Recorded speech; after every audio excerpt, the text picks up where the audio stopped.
জেবুন্নেসা যেরকম রাগী মেয়ে, তার সাথে টিকা তোমার মতো মানুষের পক্ষে সম্ভব না। আপনি ভুল বুঝতেছেন চাচা। জেবুন্নেসা হইলো গরম আর আমি হলাম নরম। গরমের সাথে নরমের জোড়াই তো বেশি টেকসই হয় চাচা। কিন্তু তোমার বাপ মা কি এ সম্পর্কে রাজি হবেনি? বাপ মা রাজি না হওয়ার তো কিছু নাই। তাগরে চিন্তা আপনার করা লাগবে না, আমি দেখবো না চাচা। ঠিক আছে, দেখি।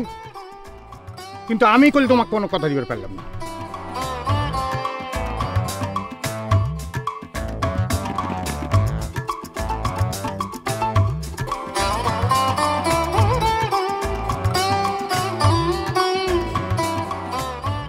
তুমি যে কোনো কথাই করছাও না, তার মানে সবকিছু তুমি আগে থেকে জানতে, তাই না?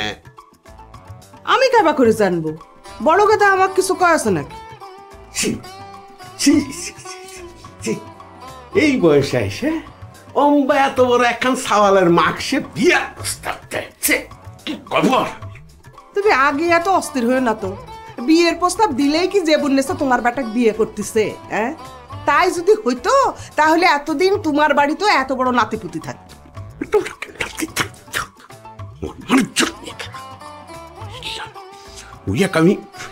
আমি কি যে করবো আমি?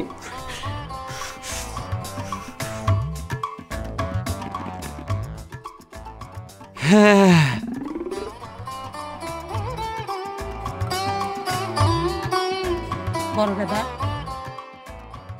তুমি এখানে বসে বসে হাইকে সাইবেল লাগলে কে?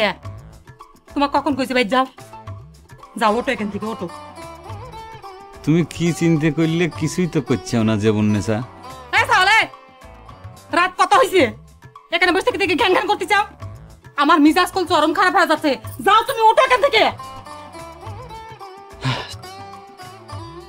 আমি তো তোমাকে কইছি, তোমার বক্তব্য না শুনে আমি এক ফুটাও নড়তেছি না।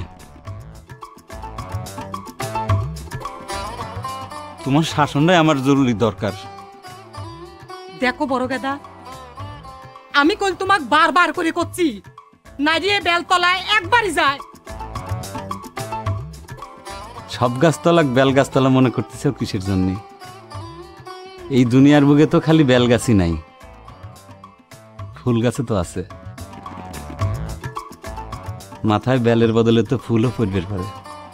এ সালে, তুমি এখানে বসে থেকে কি ভাষণ শুরু করেছ? ওঠা ছাড়া থেকে ও বাবা, ফুল গাছালা হয়ে গেছে রে।